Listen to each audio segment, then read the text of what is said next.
Urania en die krag van 'n storie. Het jy al ooit by jouself gewonder hoe die Engelse dit reg gekry het om wêreldwyd, nie net in die Britse Ryk nie, maar wêreldwyd, die verskriklike konsentrasiekamp-beleid te regverdig? Hoe is dit dat die dood van duisende vrouens en kinders nie enorme reaksie uitgelok het nie? Dit kom met die krag van 'n storie. Ek wil aanhaal uit Urania, Building a Nation, 'n boek wat deur 'n Sweedse vriend van Urania, Jonas Nielsen, geskryf is. En daarbinne verwys hy na die krag van 'n narratief. Die krag van 'n storie of van 'n meestersverhaal. 'n Storie wat verduidelik, 'n storie wat oortuig of oorreed, op die einde van die dag 'n storie wat mense kry om sekere aksies te neem. Ek wil vir julle 'n stukkie voorlees uit hierdie boek, wat beslis ook 'n aankoop werd is. Jonas begin deur te verwys na 'n Sweed wat in Suid-Afrika gewoon het tydens die Tweede Vryheidsoorlog of die Anglo-Boereoorlog en nie deelgeneem het aan die oorlog nie, maar neutraal gebly het, maar tog deur die Britte vir spionasie gearresteer is en sonder enige verdere ondersoek of skuldigbevinding in 'n hof na 'n konsentrasiekamp in Bloemfontein gestuur is.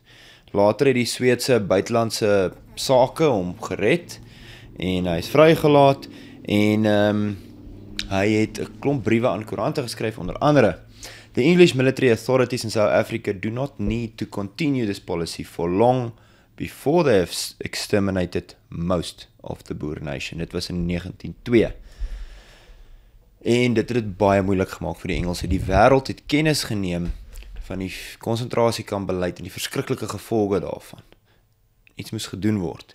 Media het sleg begin reageer, selfs Engelse het baie negatief geword. In reaksie daarop het Sir Conan Doyle 'n pamflet geskryf met die titel The War in South Africa, Its Cause and Conduct, waarin hy verduidelik het dat dit baie goed gaan in konsentrasiekampe en dat daar net probleme is wanneer die boere toevoerlyne van die Engelse logistieke lyne wat kos en ander noodsaaklikhede by die kampe moet uitkry aanval en die voorrade byt of vernietig.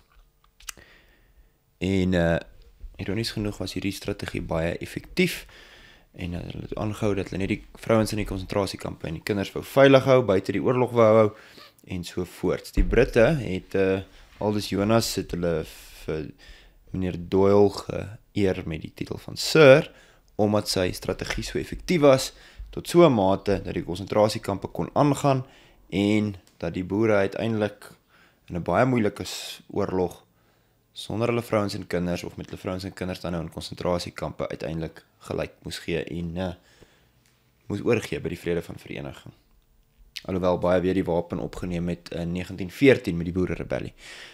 En dit is in 'n boek met die naam Urania Building a Nation. Nou kan ons mekaar vra, wat het die konsentrasiekampe en hierdie Sir Doyle te doen met Urania? Dit gaan alles oor die krag van 'n narratief of die krag van 'n storie. Wat is die storie wat 'n mens vertel en hoe effektief dit is? Voor ek verder daaroor praat, wil ek net vinnig oor die res van hierdie program 'n ding of twee sê. U is of ingeskakel op Radio Urania hier in Urania, dan by 95.5 of aanlyn op die Radio Urania webwerf en u luister dalk na Radio Urania of u kyk dalk na hierdie program op Urania Beweging se YouTube kanaal. Laat weet ons gerus van waaraf u kyk en luister, sou dit op YouTube wees, stuur gerus vir ons in die kommentaar afdeling van waaraf u kyk en luister en ons hoor graag van elkeen wat deelneem. Daar's 'n klompie hoogtepunte oor dit wat die afgelope naweek in Urania plaasgevind het. Die naweek van die 10de Oktober en binne daai datum lê daar dalk al vir julle 'n bietjie van 'n leidraad oor wat alles gebeur het. Sommige van julle het dit dalk selfs bygewoon. Dis natuurlik die onthulling van die Kreer monument hier in Urania en natuurlik ook die Urania Karnaval, twee groot hoogtepunte. Ek gaan 'n bietjie uitwys oor daardie hoogtepunte en die res van die program gaan ons spandeer oor die krag van narratief. So kom ons praat bietjie oor die gebeurtenisse van die naweek en dit is dan natuurlik die monumentonthulling, Dis natuurlik die Orania Karnaval en dan bring ons dit weer terug na hierdie idee van die krag van 'n narratief. Die storie, wat is Orania se storie? As jy besig is om te kyk en julle het nog nie deur die video gekyk nie, laat weet ons gerus, sommer net in 'n enkel woord daar in die kommentaar afdeling, wat dink julle is die kern, die absolute middelpunt van die Orania idee? Ek wil graag hoor wat julle sê. Wat sou ons storie wees as mense dit in 'n sin moes saamvat? Die Orania beweging is ontsettend bevoorreg en baie opgewonde om deel te kon wees van die onthulling van Oom Paul, president Paul Kruger se monument hier in Orania. En wat 'n feestelike program. Nou eerstens moet ek sê dat hierdie program, hierdie onthulling van die monument deel uitgemaak het van die Orania Karnaval. Dit het eintlik perfek uitgewerk, veral vir gaste wat van ver af gekom het en ek kan julle sê dat Orania se akkommodasie en ons verblyf in enige plek waar mens kan woon in Orania chok en blok vol bespreek is. Ek weet van 'n hele klomp mense wat van ver af gekom het en op die ouende plek in Van der Kloof of in Hopetown moes bespreek in ons buurdorpe om hierdie naweek by te woon. Dalk vir die karnaval primêr gekom, dalk vir die onthulling van Oom Paul, dalk vir beide, maar dit was chok en blok. Dit het mooi saamgeval hierdie twee geleenthede en daarom kon die onthullingsgeleentheid ook deel wees van die groter Orania Karnaval program. So die hele geleentheid het 12:00 Vrydagmiddag begin, in die hitte van die dag hier in Orania. Net voor dit om 11:00 moes almal dus wat by die onthulling betrokke is, maar ook in die vlotoptog na die karnaval toe wou deelneem, alreeds hulle voertuie in rye trek, omdat daar so groot skare by die Kruger onthulling was, dat dit nodig was om dit vooraf reeds te beplan. Om 12:00 het die program begin. Nou, ek self was in die besonder bevoorregte posisie om as seremoniemeester op te tree, die verwelkoming te doen, dit saam met Cara Tomlinson, 'n gesig wat baie van julle dalk ook ken, en ons het maar net die sprekers voorgestel, die mense verwelkom en so 'n bietjie leiding rondom die program gegee en was daar fenominale sprekers. So die program is bygewoon deur tussen 2000 en 2500 mense volgens die meeste skattings, party ag het 'n bietjie meer. Daar was 1000 sitplekke in die tent vir die geleentheid geallokeer en dit was stampvol. Heelwat mense wat ook binne die tent en dan ook buite die tent in die warme son gestaan het net om deel te kon wees. Baie dankie ook aan Boer Media wat die hele geleentheid regstreeks uitgesaai is. Dit kan julle gaan kyk op Orania Beweging se Facebookblad. Ons het dit daar gedeel en sal ook binnekort van die toesprake begin deel as video's op ons blaaie. So die geleentheid het dan begin onder andere met meneer Frans de Klerk wat vertel het hoekom hierdie monument as deel van 'n stadskernontwikkeling in Orania plaasvind en wat die doel eintlik daarvan is om 'n monument geskiedkundige anker as deel van jou stadsplein, jou stadskern te maak. En ook die strategie, hoe ons 'n stadskern nodig het, daar rondom moet mense 'n stad ontwikkel, rondom die stad kan jy 'n streek begin ontwikkel en uiteindelik rondom die streek verder voorwaarts na vryheid. Kernbeginsel is om mense hier demografies dan nou in 'n spesifieke gebied te versamel en dit was baie baie belangrik. Dan het ons ook van Dr. Dani Langner gehoor. Dr. Dani Langner het 'n besondere aanbieding gedoen. Hy het basies dan nou die monument van die FHK se kant af, onthou die FHK het die hele 3D skandering van die monument gemaak en dus kon die nuwe monument tot op 'n tikkie in die fynste besonderhede gegiet word volgens die oorspronklike monument wat deur van Wou gemaak is in nog eintlik nog voor die Anglo-Boereoorlog, nog voor die Tweede Vryheidsoorlog. Die FHK het dan oorhandig Rian Jacobs van die Orania Verteenwoordigende Raad wat daar die verkose voorsitter is van Orania se plaaslike owerheidsinstelling het dit dan nou namens die gemeenskap van Orania ontvang ook met 'n pragtige boodskap. Daarna het Hannes Neet sy uittrede boodskap, sy groete boodskap vanuit die Kruger Stichting het hy daardie boodskap gelewer, roerend. Baie mense het ook agterna gesê hoe treffend sy boodskap was van hoe ons moet monumente bou, maar hoe ons in die huis, by die skool en by die kerk vir Afrikaner kinders moet struktuur gee en hoe belangrik dit is dat ons nie daai pligte moet versuim nie. Treffende aanbieding, ons gaan dit ook nog beslis met julle deel. Daarna het 'n klomp ander goed gebeur. Onder andere is 'n cheque, groot opgemaakte cheque van die Orania Beweging aan die Orania Ontwikkelingsmaatskappy oorhandig. Dis die fondse wat geïn is deur die verkoop van die simboliese stene. Nou indien u dalk of iemand wat u ken 'n steen gekoop het in hierdie monument, neem kennis, dis nie 'n fisiese steen nie, dis 'n simboliese steen. En baie mense vra vir ons, gaan hierdie stene plaadjies opkry in die voetstuk van die monument? Nee, elke steen gaan nie 'n plaadjie opkry nie. Wat ons gaan doen is heel waarskynlik elke persoon wat 'n steen gekoop het, erkenning gee deur groot staalplate met al die name van die wat stene gekoop het in die 4 windrigtings rondom die monument sit en in groot rotse anker, en ek dink dit gaan pragtig lyk. Op hierdie stadium kyk ons argitektespan na die beste moontlike manier om die name van elkeen wat 'n mede-oprigter in hierdie monument is, dan daar uit te beeld. Die bydraes is dan nou geneem en as finansiële bydra in hierdie groter projek gegee om die monument te bou en natuurlik om die stadspleinontwikkeling af te skop. 'n Plein vir ons mense. Ons het al baie daaroor gepraat. Ek gaan nie weer die hele storie vertel nie, maar as u so opgewonde is daaroor soos ek, dan is sal groot vooruitsigte vir die begin van ons eie plein, Afrikaners se eie plein hier in Orania. So hierdie cheque is oorhandig as 'n tasbare bewys vir die ondersteuners van Orania wat bydra tot hierdie projek.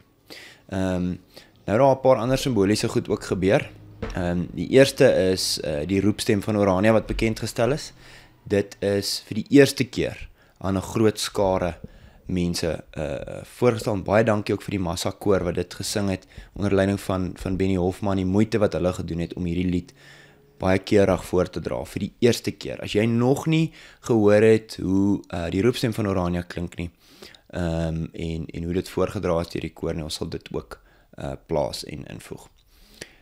So Orania se eie volkslied, die roepstem is dan bekendgestel. Dan het ons beide met die aankoms van die oud-president Kreer in Orania, het ons 'n groep van 30 persone gehad wat reuse Orania vlaag gedra het. En dan ook tydens die onthulling was hulle teenwoordig en weer in die karnaval optog. Ons het besluit om hierdie vlaag, wat by die historiese geleentheid was, eksklusief beskikbaar te stel. Ons gaan nie ekstra geld vra daarvoor nie. Ons doel is nie om geld te maak uit die vlaag uit nie. Dis 'n historiese oomblik. Ons is nommer die vlaag en ons verkoop dit by die Orania Beweging se inligtingskantoor, sodat elkeen wat belangstel en wat daarvan wil koop ook 'n geleentheid kan hê om 'n stukkie memorabilia van hierdie historiese dag, by die aankoms van president Kreer in Orania en hierdie onthullingsgeleentheid dan te hê. So as u belangstel in so 'n vlag, stuur gerus 'n e-pos na inligting@orania.co.za. Hierdie reuse vraag. So dit was die roepstem, dit was die vlaag en uiteindelik ook die veiling wat geopen is vir die mini Kreer monumentjies, 'n presiese replika van Oom Paul op Kerkplein en nou ook Oom Paul in Orania, kan jy in miniatuurvorm kry. Ons het 25 laat maak wat genommer is en wat ons gaan opveil. Die proses is eintlik reeds aan die gang, alhoewel ons dit nog nie amptelik afgekondig het nie. Kan mense al ons sal dit ook amptelik bekendstel met 'n baie duidelike sluitingsdatum. So as jy een van hierdie eksklusiewe 25 genommerde monumentjies in die hande wil kry, net so groot, perfek vir jou boekrak of vir jou lesenaar, en 'n identiese replika van die monument in Orania, laat weet ons gerus.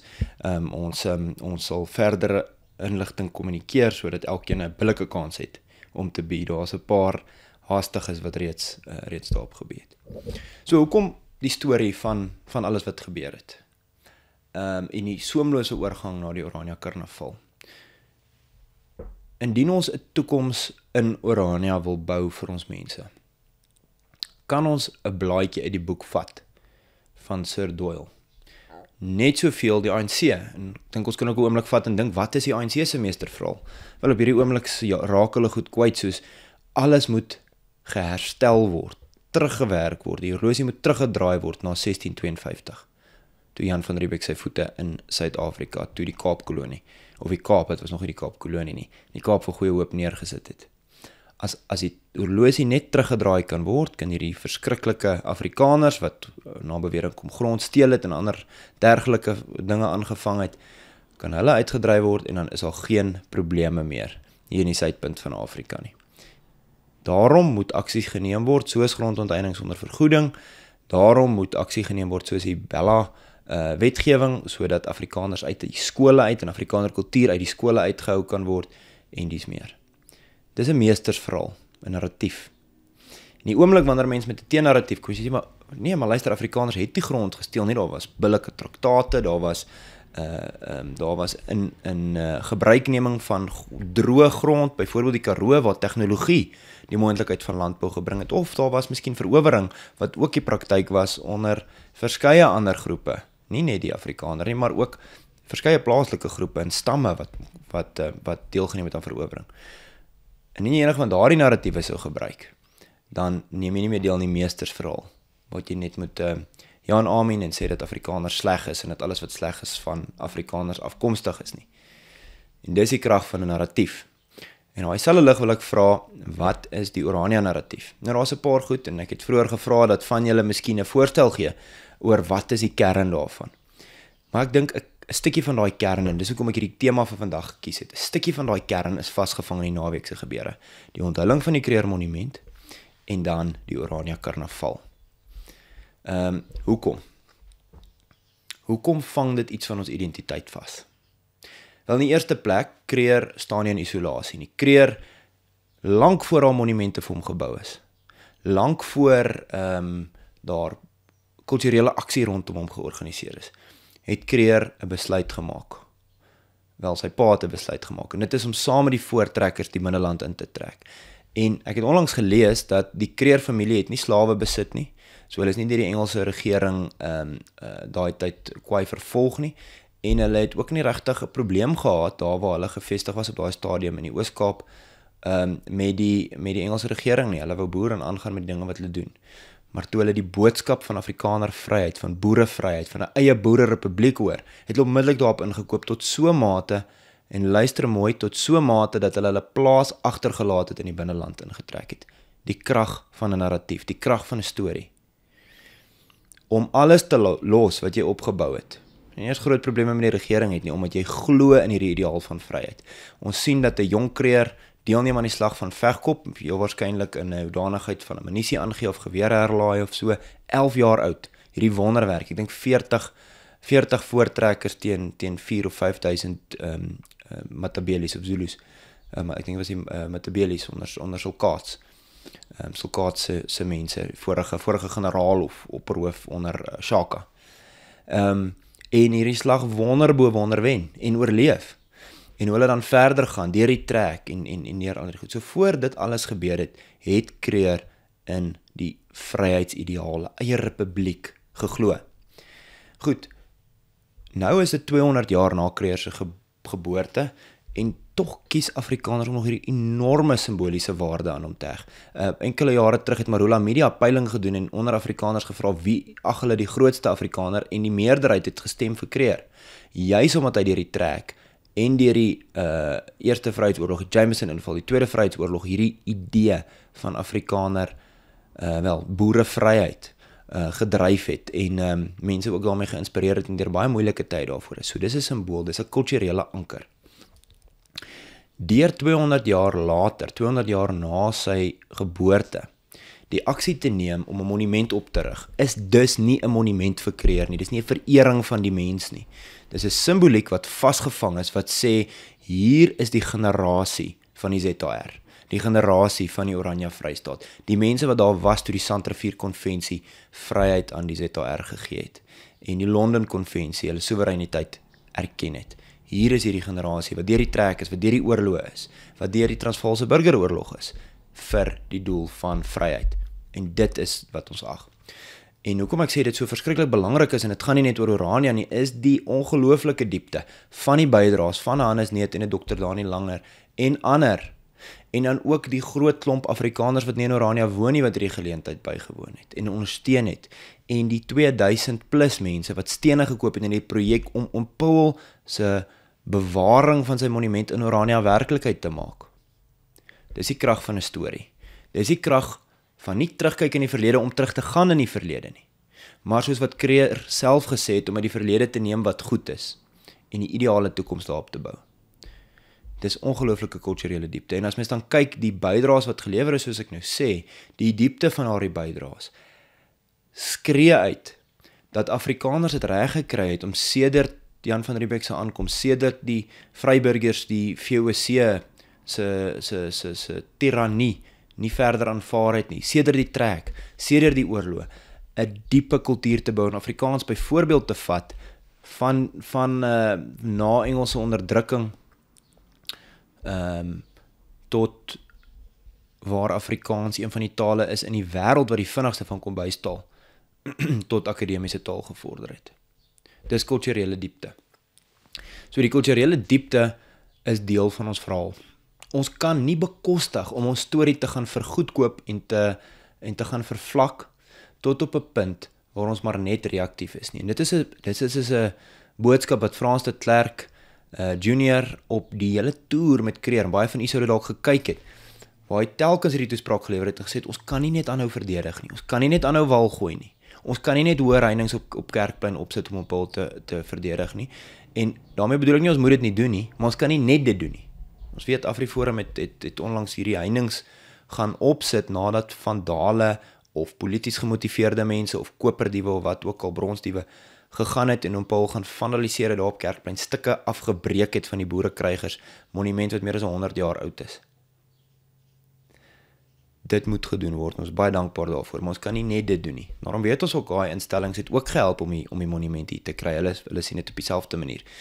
Ons plan kan nie daar stop nie, ons storie kan nie daar stop nie. Dis die begin van die storie om die wêreld in te lig wat aangaan in Suid-Afrika. Dis die begin van die storie om te sê, plaasmoorde is verskriklik. Ons sien die wêreld nie om kennis. Ernst Roots het my ruk terug vertel dat as mens in Amerika reis, sy ervaring, weet Amerikaners van 3 goed in Suid-Afrika. Hulle weet van plaasmoorde, hulle weet van beerdkrag en hulle weet van urania. Ons moet alles in ons vermoë doen om ons monumente op te pas waar dit vernietig word. Dis goed. Dit is soos hierdie Sweet wat die brief geskryf het en gesê het, dit is hoe dit met die vrouens en kinders onder die Britse heerskappy gaan en hoe hulle in konsentrasiekampe gegooi word. Ons moet alles in ons vermoë doen om die storie oor plaasmoorde uit te kry. Dis verskriklik wat met ons mense gebeur. Dat hulle van land en lewe ontneem word. Die korrupsie van die regering en die ANC wat totale menseregte skendings pleeg, dit moet uitkom. Die wêreld moet daarvan weet. Die wêreld moet weet hoe Afrikaners polities en prakties onderdruk word. Hoe misdaad buite beheer is. Dis reg. Al hierdie goed is krities belangrik. Net so belangrik soos daai Sweet, wie se stukkie ek in die begin voorgehou het, wat gesê het, dis hoe dit gaan hier in hierdie kampe. Ons moet net baie versigtig wees dat dit nie ons enigste strategie is nie. Ons storie kan nie gereduseer word met dis hoe sleg dit met ons gaan, dis hoe armoedig dit met ons gaan wanneer die ANC ons grond onteien of wanneer al ons boere vermoor is en dis hierdie verskriklike risiko nie. Ons kan nie net aanhou die klok lui en sê iets groots is fout nie, alhoewel iets groots beslis fout is. Ons moet meer insit in die ontwikkeling van die tweede deel van die storie. Want die eerste deel van hoe sleg dit gaan, kan met leuns weer lê word. Ons sien hierdie Sir Doyle, hoe hy dit weer lê deur dood eenvoudig te sê, dis eintlik die boere se skuld. As hulle net ophou om ons treine en ons waans aan te val, dan sal dit met die vrouens en die kinders beter gaan. Ons wil hulle so graag help, ons kry net nie die voorrade by hulle uit nie. Net so het die ANC ook 'n klomp verskonings. Ja, maar die land is gesteel, die grond is gesteel, en daai blaatante wat sal mens sê, verminking van die waarheid. 'n Blaatante leuns eintlik deur te sê, ja wel, wit boere besit 70% van die grond. Dis net deur na titelaktes te kyk, 'n westerse stelsel, terwyl die meeste van die stamme se gronde en al die regeringsgrond nie onder dit getel word nie. So leuns kan die probleem help weer lê. Nou moet ons mekaar sê, hoe fokus ons op die tweede deel van die storie? Want ons voorgeslagte het dit ook reg gekry om na die Anglo-Boereoorlog mense weer te inspireer om te rebelleer, en na die rebellie van 1914 deur die Suid-Afrikaanse party onder Jan Smuts afgeweer is, en daardie mense, De Wet en Kluis, almal in tronke gegooi is, het die Afrikaner weer opgestaan, uit armoede uit. Het hulle weer opgestaan in 'n toekoms gebou, want hulle het 'n narratief gebou, die waarheid natuurlik, 'n ware storie, maar oor wat moontlik is. Ek hoor onlangs iemand verwys na, in die NP-jare, dat Verwoerd gesê het, die digters en die sangers moet die volk besing, en die persoon het toe die baie goeie opmerking gemaak en gesê, wel, ons deesdae is dit ons videomaker, ons videoredigeerders, moet die volk besing dat daar hoop kan kom. Nou moet ons mekaar vra, wat is Orania se storie? Wat is Orania se hoop wat 'n oplossing kan help bewerkstellig? Ons baie goed wat mense oor Orania glo. Ek het vroeër die vraag gestel, maar ek dink nou self ook daaraan, byvoorbeeld, veral dat dienslewering in Orania goed is. Orania se blou swembad is 'n bekende gesig vir baie mense. Dat Orania besig is om te werk na energie-onafhanklikheid via Orasol. Miskien dat Orania veilig is. Dis alles goed en wel. Dit kan nie die kern van ons storie wees nie, want ons moet by ons plan kan hou wanneer dit ook sleg gaan. Selfs wanneer dit gevaarlik is om pro-vryheid te wees, moet ons nog steeds pro-vryheid kan wees. Ons kan nie net na Orania verhuis omdat Orania veilig is nie. Dis nie 'n diep gewortelde motivering nie. Ons kan nie net na Orania verhuis solank as wat die swembad lekker is nie. Ons kan nie net na Orania verwys net omdat die dienslewering beter is as elders nie. Om die waarheid te sê, as al daai goed nie so was nie, moes daar nog steeds 'n Orania storie gewees het wat mense oortuig om soos kreer hulle, toe dit met hulle goed gegaan het op hulle plaas, ten minste tot 'n mate, saam met die boere die binneland in te trek. Moet daar nog steeds, soos wat die Tweede Vryheids- en die Eerste Vryheidsoorlog, toe die boere vir mekaar gesê het, wel, die Engelse gaan nie ons vryheid vat nie, dit gaan nou met ons slegter gaan. Ons gaan ons grond en ons plase verloor, ons vrouens en ons kinders gaan konsentrasiekampe toe. Maar ten spyte van dit alles, is daar iets wat belangriker is as net goed gaan. Wat is die kern van Orania se storie? En die kern van Orania se storie kom uit in iets soos die karnaval, die manier hoe ons met mekaar werk. Die tipe feeste wat ons vier. Die feit dat ons iets soos die karnaval ook amptelik open met skriflesing en gebed. Ons sê ons is 'n Christelike gemeenskap, dit beteken nie ons is 'n perfekte gemeenskap nie. Dit is krities belangrik om dit te onthou. Ons geen perfekte Christen op aarde nie. Ons sê slegs dat ons openbare verordening, ons openbare orde volgens ons Christelike geloof probeer inrig en val daarin, want ons is nog steeds sondaars. Dit sê dat wanneer ons karnaval hou, doen ons bes om op 'n boere Christelike manier saamfees te vier. En dit sê dat wanneer ons 'n kreermonument bou, ons dit nie doen vir menseverering nie. Ons dit nie doen sodat maar net 'n mooi monument in Orania is nie. Iemand kan byvoorbeeld die argument maak en sê, maar daai geld kon baie gebou het en dit kon. Daai geld kon mense kospakkies gegee het en dit kon. Maar ons moet versigtig wees om te sê, dit wat die fondse wat ons volk beskikbaar het, moet net so aangewend word vir tydelike verligting. Ons moet 'n volksbeweging, ons moet mense mobiliseer rondom 'n idee. So, na die rebellie, toe die vrouens begin koeksisters bak, terloops die rede hoekom daar 'n koeksister monument in Orania staan.